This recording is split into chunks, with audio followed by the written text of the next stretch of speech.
오늘 함께 나눌 말씀 읽겠습니다. 마태복음 5장 5절 말씀입니다. 마태복음 5장 5절 말씀 같이 읽습니다. 시작. 온유한 자는 복이 있나니 그들이 땅을 기업으로 받을 것임이요. 아멘.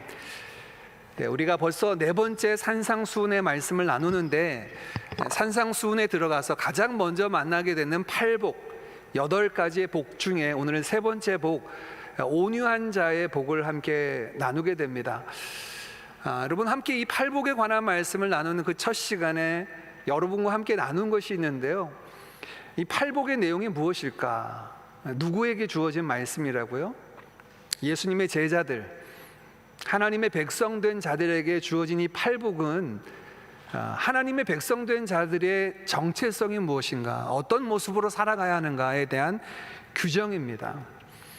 근데 이 8가지의 복을 자세히 보면요, 부자가 되는 복을 이야기하지 않습니다. 평생 무병장수한 것을 복이라고 이야기하지 않아요. 이 8가지의 복을 가만히 살펴보면 우리 속사람의 성품에 관한 이야기입니다. 그 성품이 나타나는 모습을 이야기하고 있어요. 마음이 가난해야 됩니다. 죄와 뒤틀려진 이 세상을 바라보며 애통하는 자가 되어야 합니다.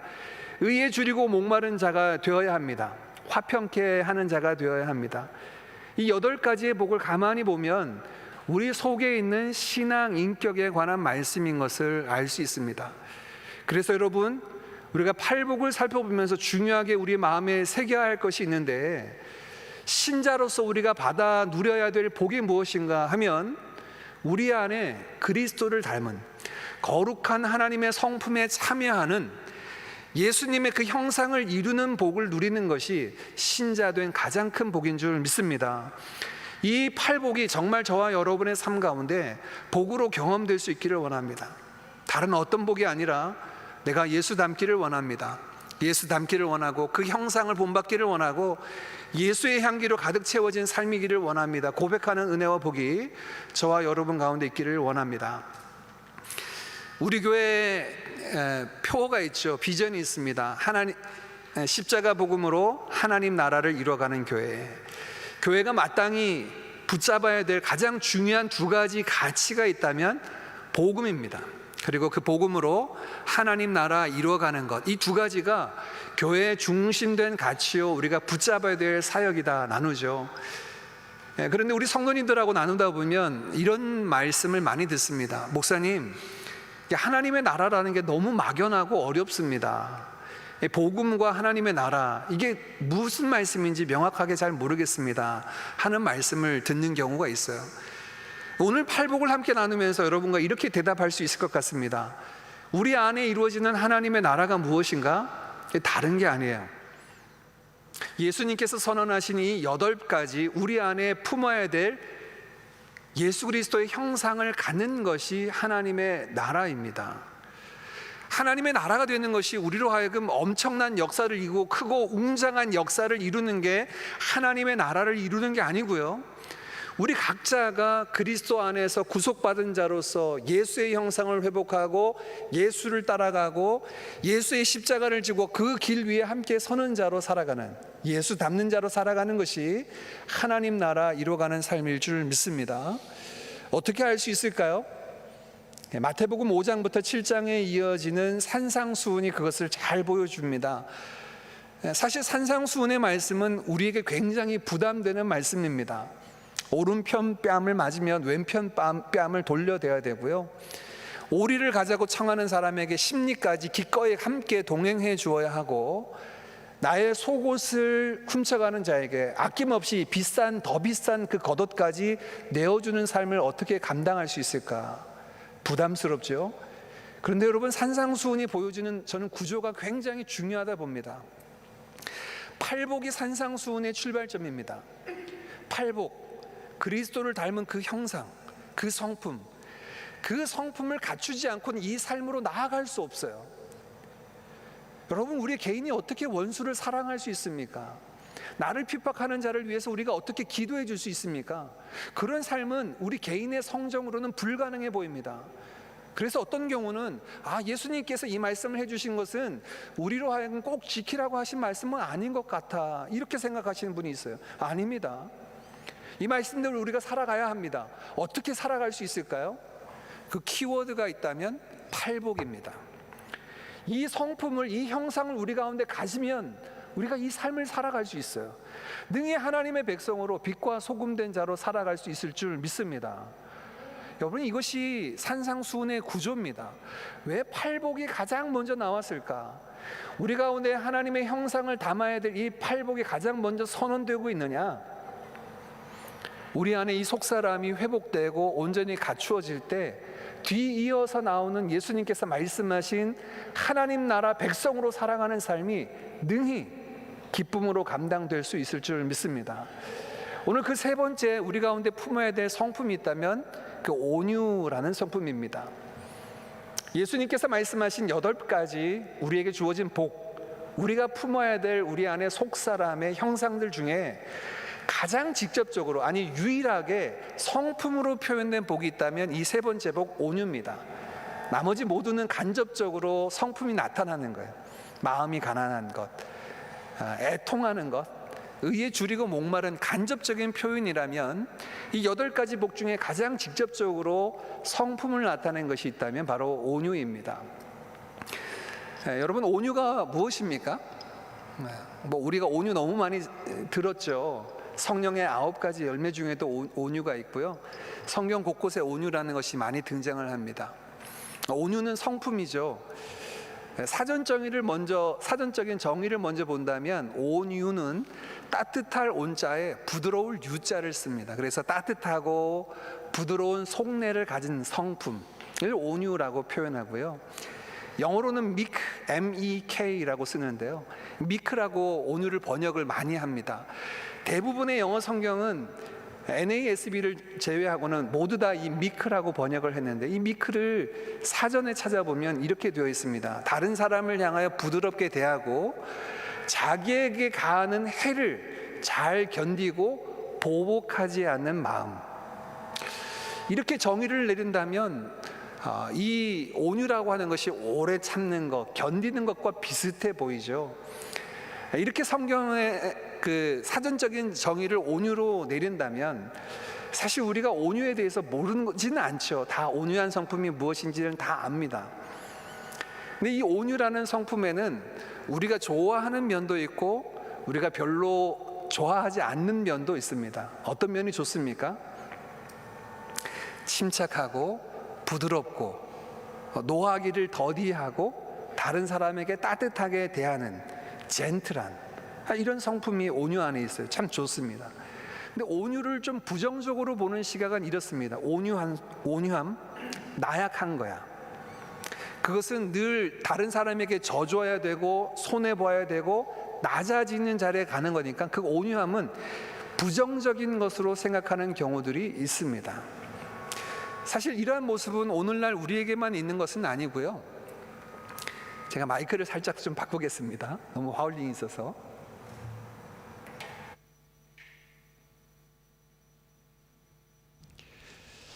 이러한 그 온유에 대한 좋은 점과 온유는 좀 부담스럽다 하는 이 두 가지 마음들은 옛날 사람들부터 가지고 있었던 것 같아요.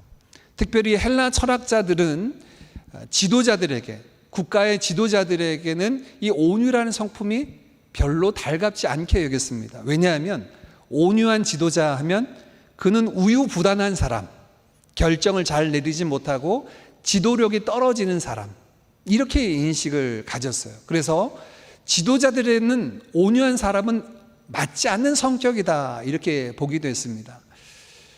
우리가 유명한 철학자 중에 한 명인 니체라는 사람이 있죠. 니체는 신은 죽었다라는 말로 우리가 많이 알고 있는데, 사실 이 니체가 한 이야기 중에 그 성품에 관한 이야기가 있습니다. 그 중에 하나가 이 온유입니다. 니체는 온유한 성품을 별로 좋아하지 않았습니다. 왜냐하면 이 온유는 나약한 사람들의 것이고 그 온유를 가난한 사람들의 가난한 윤리다라고 부정적으로 봤어요.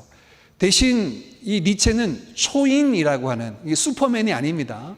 니체가 이야기하는 초인은 다른 것들에 대해서 다른 사람들에 의해서 흔들리지도 않고 강인한 그 중심을 가지고 있는 초인, 그 위버맨시라고 하는 독일어로 되어 있는데요. 요즘 그 보니까 뭐 여러분들 연배들이 있으셔서 잘 모르실 수도 있는데 G드래곤이라고 아시나요? 그 G드래곤이 요즘 새로 낸 앨범이 위버맨시라고 하는 앨범을 냈는데, 여담입니다만 그 이름이 초인이에요. 그 니체가 얘기했던 초인이에요. 어떤 외부적인 환경에도 흔들리지 않는 강인함을 가지고 있는 것, 그 윤리를 가져야 된다라고 니체는 이야기했습니다. 제가 목회자가 되도록 소명을 받고 신학교에 갔을 때 주위에 있는 많은 분들이 좀 염려했습니다. 너 그런 성격으로 목사할 수 있겠냐? 왜냐하면 제가 신학교에 들어갔을 때만 해도 목회자, 목사하면 나를 따르라 하는 카리스마가 있어야 돼요. 부드러운 목회자는 좀 뭔가 좀 나약하다, 유약하다, 리더십이 부족하다, 이런 인식을 가질 때가 있었거든요. 이 온유라고 하는 단어에 대해서 사람들은 그렇게 생각합니다. 다른 사람들이 나에 대해서 온유한 건 괜찮은데 내가 온유함을 갖는 건 별로 안 좋아하는 것 같습니다. 왜냐하면 지금 이런 시대예요. 날마다 생존 경쟁, 그 생존 경쟁을 넘어서 생존 전쟁과 같은 싸움을 살아가는 지금에 나약한 사람들, 온유한 사람들은 늘 실패하고 지고 말 것이라고 생각돼요. 오히려 니체가 얘기하는 그 초인의 성격을 가지고 있는 사람만이 생존할 수 있다라고 생각합니다. 그런데 여러분, 오늘 본문 말씀에 예수님은 온유한 자가 복되다 하시는 거예요. 그것이 더 낫다라고 말씀하시는 거예요. 개인이 우리가 자신을 바라볼 때 다들 개인적으로 자기 성격들을 돌아보게 되죠. 근데 제가 교회에서 사역을 하면서 많은 분들과 이렇게 대화를 나눠보면 각자가 자기 성격에 대해서 100% 만족하는 분들이 많이 없어요.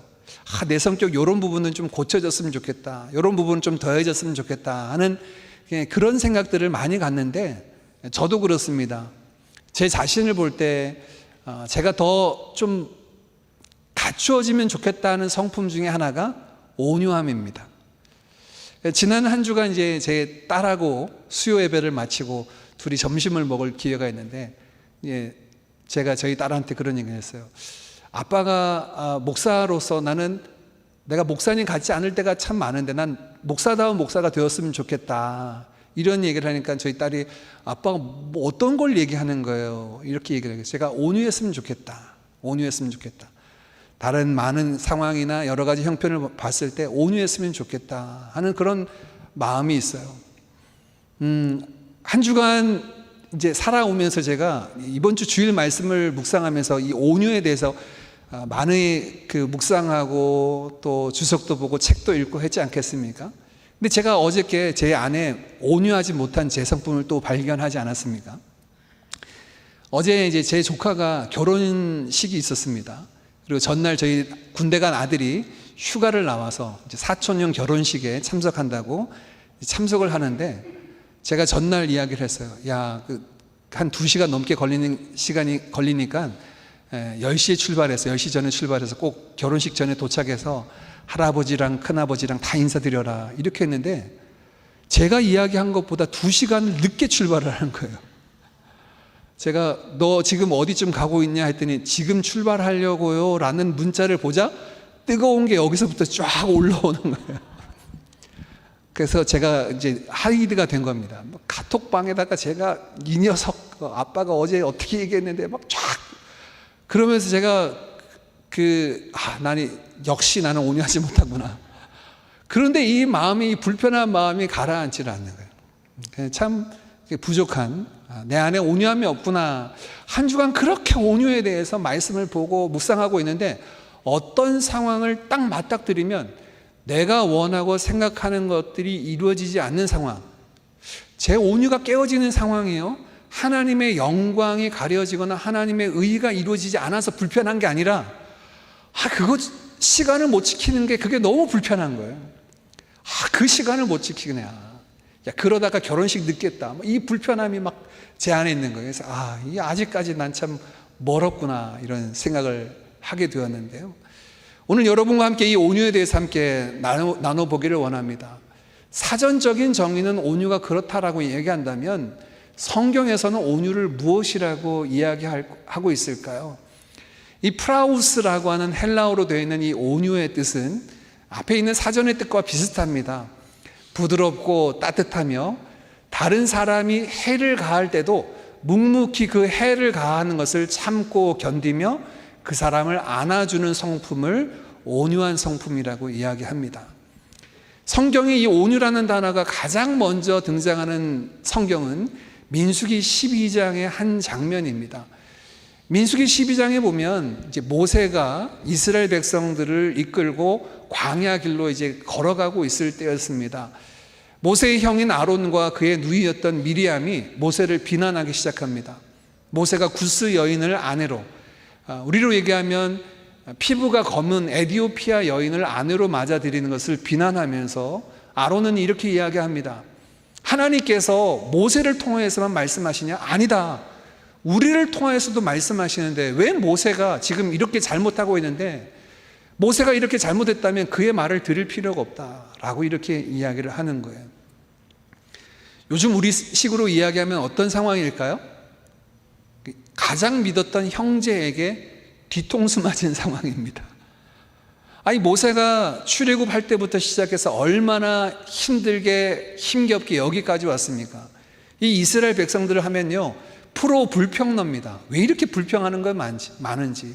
먹을 것이 없다 불평하고 잠자리가 불편해서 불평하고 마실 물이 없어서 불평하고 그들의 불평이 끊임없이 있을 뿐만 아니라 모세에게 찾아와서 왜 당신만 우리의 지도자가 될 수 있느냐, 레위 지파의 각 족속들이 나와서 우리도 같이 그 자리에 앉게 해달라라고 이야기하며 반기를 들기도 하고 이렇게 수많은 일들이 있었음에도 불구하고 가장 믿고 신뢰했던 형제 자매가 야 모세는 별거 아니야 라고 이야기할 때 바로 그 장면에서 온유라는 단어가 성경에 가장 먼저 등장합니다. 민수기 12장 3절인데요 같이 봅니다. 이 사람 모세는 온유함이 지면의 모든 사람보다 더하더라. 모세는 지면의 어떤 사람들보다 그 온유함이 더했다. 어느 상황이에요? 형제 자매가 그의 형과 누나가 그를 힘겹게 하고 괴롭힐 때 그는 대적하지 않습니다. 묵묵히 하나님 앞에 엎드립니다. 하나님께서 그의 누이 미리암을 나병이 들게 하셔서 질서를 세우시고 하나님의 권위가 무엇인지를 드러내 보이실지언정 모세는 그의 형 누나에게 아무 얘기하지 않아요.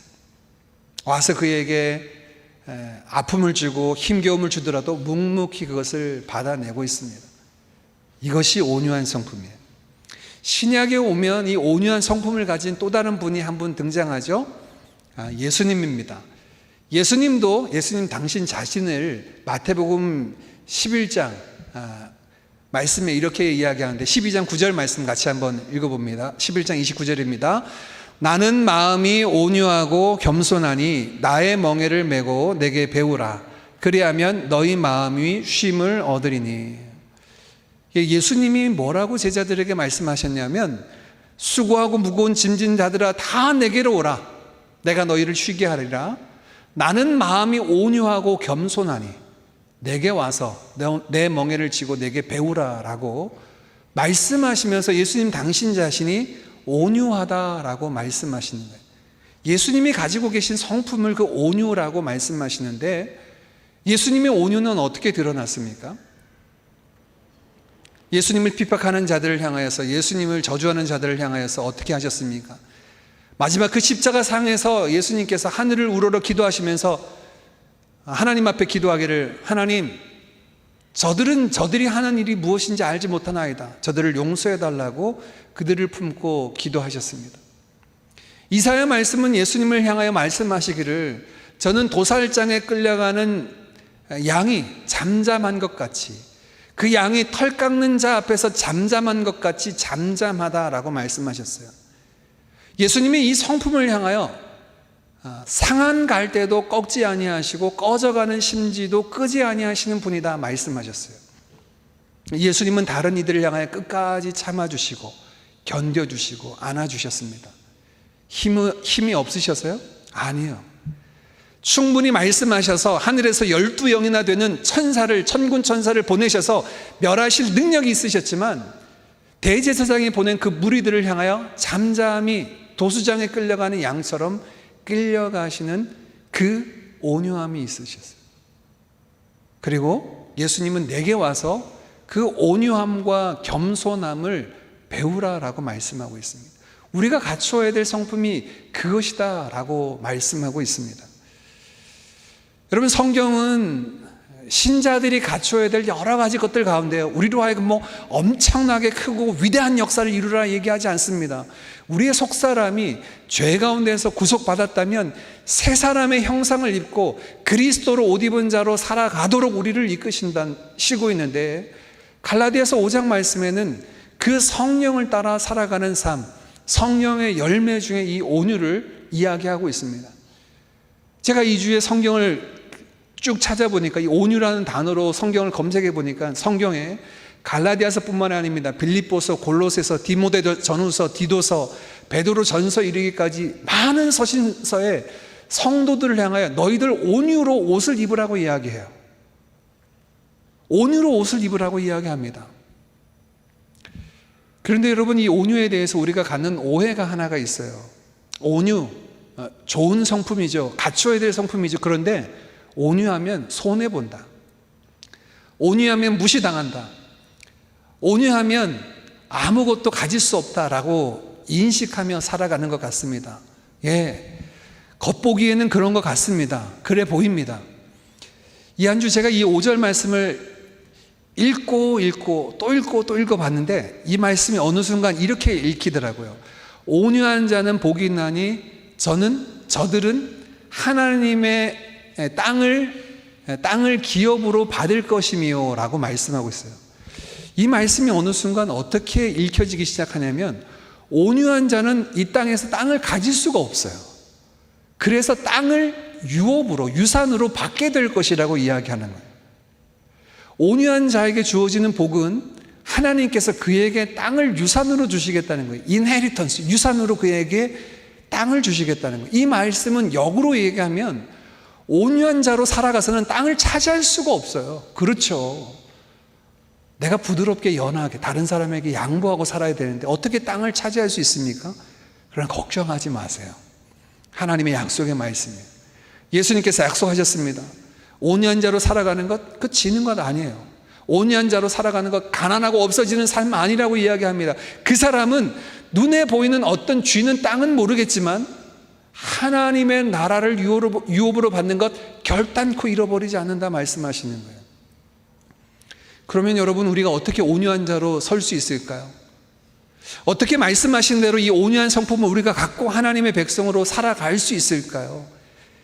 갈라디아서 5장 말씀은 성령의 열매라고 말씀합니다. 육신을 쫓아 살지 않고 영을 쫓아, 성령을 쫓아 행할 때 맺어지는 열매가 온유라고 말씀하고 있어요. 그러면 여러분, 이 말씀을 우리가 오해하면 가만히 앉아서 기도만 하면서 하나님 성령 충만하게 해주시고 나로 하여금 온유하게 해주십시오 하면 이 어느 날 갑자기 하늘에서 온유의 성품이 수르륵 우리한테 주입이 될까요? 그 얘기가 아닙니다. 성령을 쫓아 행할 때 우리의 삶에 높은 산을 오르고 깊은 골짜기를 지나가는 순간들이 있어요. 그 순간에서 성령께서 우리를 빚어가시고 낮추십니다. 성품은 하루아침에 만들어지지 않습니다. 하나님의 손에 빚어집니다. 어떤 순간에요?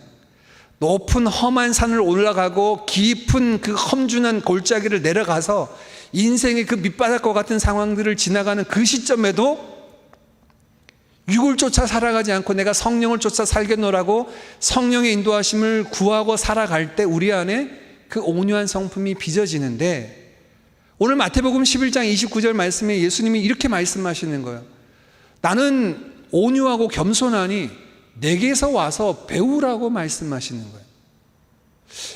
저는 이 11장 29절 말씀이 온유함을 배우라는 말씀인가? 어떻게 온유함을 배울 수 있을까? 예. 주님 앞에 나아가서 주님이 걸어가신 그 길 가운데 성령을 쫓아 행하면서 그 온유함을 우리가 배우고 그 온유함으로 우리가 빚어져가는 그 과정들을 경험할 수 있습니다. 자, 이제 저를 보시죠. 두 가지를 여러분 생각하십시오. 온유한 삶을 살기 위해서 첫 번째 해야 될 것, 온유한 삶을 살아가기 위한 첫 번째 주제는 하나님의 영광만을 구하면 됩니다. 예수 그리스도를 쫓아가며 예수님께 배워야 될 그 첫 번째 것은 하나님의 영광만을 쫓아가며 구하는 것입니다. 마지막 그 겟세마네 동산에서조차도 예수님은 당신의 원대로가 아니라 아버지의 원대로, 아버지의 뜻대로 되기를 원합니다라고 하나님의 영광과 그 뜻을 구하며 살았죠. 여러분, 제가 이 한 주간에 여러 책을 읽었는데 아더 핑크라고 하는 분이 있습니다. 그 귀납법적 성경 연구의 가장 창시자라고 불려질 만큼 귀한 신학자인데, 이 아더 핑크가 이 본문에 대해서 기록한 것을 읽어보니 이렇게 얘기해요. 사람들이, 우리가 가지고 있는 성정들이요, 이 온유라는 성품이 혼자 있을 때 드러나는 게 아닙니다. 혼자 있으면 다 온유합니다. 아무 일 없으니까요. 이 온유한 성품은 언제 어떻게 나타나냐면 관계 안에서 나타나는데, 내가 하나님 앞에서 어떤 모습으로 관계 맺는 모습으로 나타나고 사람들과의 관계 안에서 어떤 모습으로 나타나는데, 사람들은 가만히 있으면 스스로 내가 온유하다라고 생각이 돼요. 근데 이렇게 아더 핑크는 얘기를 하더라고요. 뭐라고 얘기하냐면 스스로 나는 겸손해, 나는 아는 것이 별로 없는 사람이야 라고 하는 건 괜찮은데, 누가 와서 아는 것도 없는 사람이 왜 그렇게 일을 했냐라고 얘기하면 기분 나쁘다는 거예요. 스스로 생각하기에 나는 참 능력이 부족해, 나는 연약해, 아무것도 할 줄 알지 못하는 어린아이와 같아 라고 스스로 생각하고 말하는 건 괜찮은데, 누가 와서 이야기하기를 당신은 그런 일도 할 능력이 없나 라고 얘기하면 마음이 불편하다는 거예요. 우리 온유라고 하는 것들이 어떤 형태로 드러나냐면 그냥 나 혼자 있을 때는 다 부드러운 것 같아요. 연한 순 같습니다.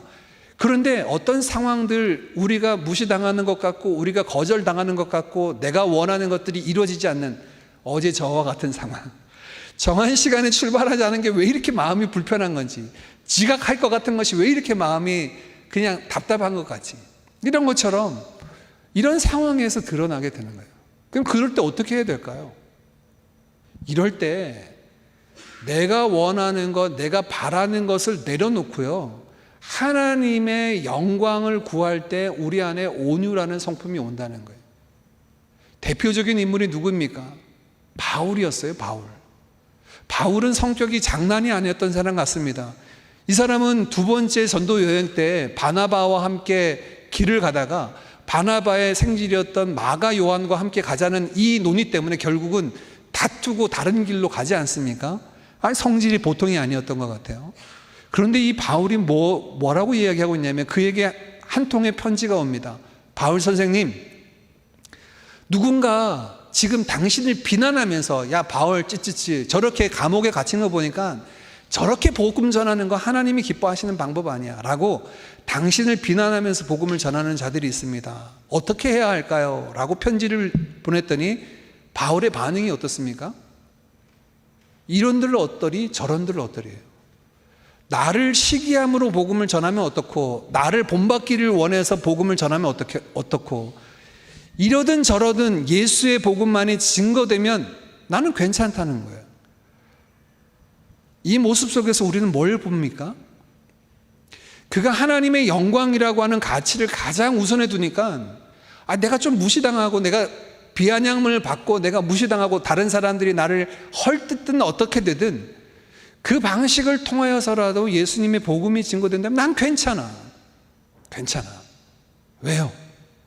하나님의 영광이 최우선이니까요. 우리 안에 온유함이 갖춰지기 위해서요, 많은 분들이 동일한 이야기를 하고 있습니다. 하나님의 영광을 최우선에 두잖아요. 그러면 우리가 좀 무시당하면 어떻습니까? 좀 뒷자리에 앉으면 어때요? 자존심 상하는 자리에 있으면 어떻습니까? 하나님만 높임 받으시면 되죠. 내 이름 드러나는 게 중요합니까? 내가 높아지는 게 중요합니까? 인정받는 게 중요합니까? 우리가 살아가면서 정말 최우선으로 하나님의 영광을 구할 때 다른 사람들에 대해서 아등바등하지 않아요. 괜찮아, 괜찮아. 첫 번째, 하나님의 영광을 구하는 자들 가운데 온유함이 깃듭니다. 두 번째, 하나님의 손길을 의지할 때 온유함이 깃듭니다. 이 말씀은 많은 학자들이 이 마태복음 5장 5절을 시편 37편 11절 말씀을 예수님께서 그대로 인용한 것이라고 봅니다. 시편 37편 11절 말씀은 온유한 자는 땅을 차지하게 되고 그의 삶에 평화로움이 가득하게 누려질 것이다 라는 말씀인데요, 예수님께서 그 말씀을 인용하시면서 팔복을 쓰셨다라고 보는데, 구약의 말씀을 그대로 예수님께서 가져오실 수 있죠. 그런데 이 시편 37편 11절에 가서야만 온유한 자는 땅을 차지하게 된다라고 되어 있는데, 11절 이르기 전에 1절부터 10절까지 말씀해 보면 다윗의 시인데요, 다윗은 계속 반복합니다. 여호와께 맡기라, 악한 자를 인하여서 불평하지 말라, 여호와 앞에 참고 잠잠하라, 여호와를 기다리는 자라. 이렇게 4차례 5차례나 이야기를 합니다. 자, 제가 지금 무슨 말씀을 드리려고 하냐면, 예수님이 하신 말씀과 괴를 같이 하는 시편 37편 11절 말씀은 그 시편 37편 본문에서는 그 11절 말씀이 어떻게 드러나냐면, 그 앞부분에 온유한 자가 여호와 앞에 맡기는 자예요. 잠잠히 여호와 앞에 기다리는 자예요. 심지어 다윗은 이렇게 이야기합니다. 너희가 보기에 악한 일을 향하여서 불평하지 말라. 악한 자들은 금세 지나가니 잠시 후에 눈을 들고 찾아보려고 해도 찾아볼 수 없을 것이다. 이렇게 얘기해요. 하나님 앞에 맡기라는 거예요. 여러분, 돌아보시면 여러분도 저처럼 온유가 깨어진 상황을 맞닥뜨리셨을 때가 있을 텐데요, 왜 그럴까요? 불편해요. 내가 원하는 대로 안 되니까 불편해요. 그런데 여러분, 우리는 한 가지 고백이 있습니다. 뭐냐면, 하나님이 이 모든 것을 주관하시고 다스리신다, 섭리하신다는 고백이에요. 그러니 여러분, 내 뜻대로 지금 당장 무엇이 이루어지지 않는다 하더라도 우리는 하나님의 손으로 그것을 이루신다는 것을 믿고 신뢰하며 그분의 손에 맡겨드릴 때, 마음의 그 조마조마한 마음, 팔락팔락하는 마음이 아니라 부드럽고 연한 그 온유한 마음이 생겨납니다. 이 주님께서 내게 와서 배우라는, 그 온유함을 배우라는 성령의 충만한 그 열매에 관한 말씀이에요. 어떤 모습을 가져야 됩니까? 하나님의 영광을 구하는 것. 그 어떤 것보다도 하나님의 영광을 구할 때, 아니 이러면 어떻습니까? 좀 늦어지면 어떻습니까? 좀 어떤 것들이 손해보면 어떻습니까? 주님께서 기뻐하시고 주님이 높아진다면 또 주님 손에 맡겨드리는 거예요. 주님 손에 맡겨드리는 겁니다. 그럴 때 우리가 아등바등하지 않아요. 하나님께서 이루신다는 거예요. 하나님께서 이루신다는 거예요. 여러분, 이렇게 온유한 자의 복을 말씀하시며, 오늘 마태복음 5장 5절 말씀에는 온유한 자는 땅을 차지하게 될 것이다 라고 말씀하시는데, 땅을 기업으로 얻게 될 것이라는 거예요. 이 기업이라는 말씀은 유산입니다. 구약의 이스라엘 백성들에게 땅은 하나님께서 그들에게 주신 기업이었습니다. 유산이었어요. 그래서 이 유산은 다른 지파에게도 넘겨지지 않습니다. 희년이 되면 다 돌아오게 되어 있어요. 신약 시대를 살아가는 저와 여러분에게 땅을 차지하게 되고 땅을 기업으로, 유산으로 받게 된다는 것은 무엇을 의미할까요? 하나님의 나라입니다. 하나님의 나라입니다. 이게 우리에게 위로와 큰 은혜가 됩니다. 지금 이 땅에서 볼 때요, 좀 낮아지는 것 같고 늦춰지는 것 같고 손해보는 것 같아도 괜찮아요. 왜요?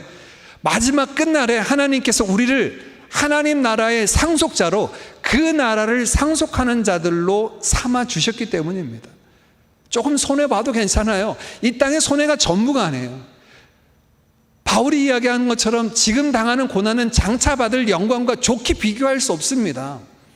지금 온유함으로 살아가면서 조금 무시당하고 조금 낮춰지는 거 괜찮아요. 끝날에 우리가 영광스럽게 그 나라를 유업으로 이을 받을 자로, 유산받을 자로 서게 될 그 영광에 참여하게 되니까요. 그걸 바라보세요. 바라보시면 지금 당장 못 참을 것 같아도, 지금 당장 외부에서 오는 어떤 것들을 향하여서 참고 견디게 됩니다. 아더 핑크는 이런 얘기를 나눕니다. 이 온유라는 성품은 하나님을 향하여서는 나의 고집을 꺾는 것이고 타인을 향하여서는 나의 악한 마음을 꺾는 것이다 라고 이렇게 정의를 하고 있습니다. 그렇습니다. 온유한 성품, 다른 사람의 관계 안에서 나타납니다. 하나님을 주장하려고 하는 그 고집스러움에서 꺾어내리는 거예요. 내 고집을 꺾는 온유함.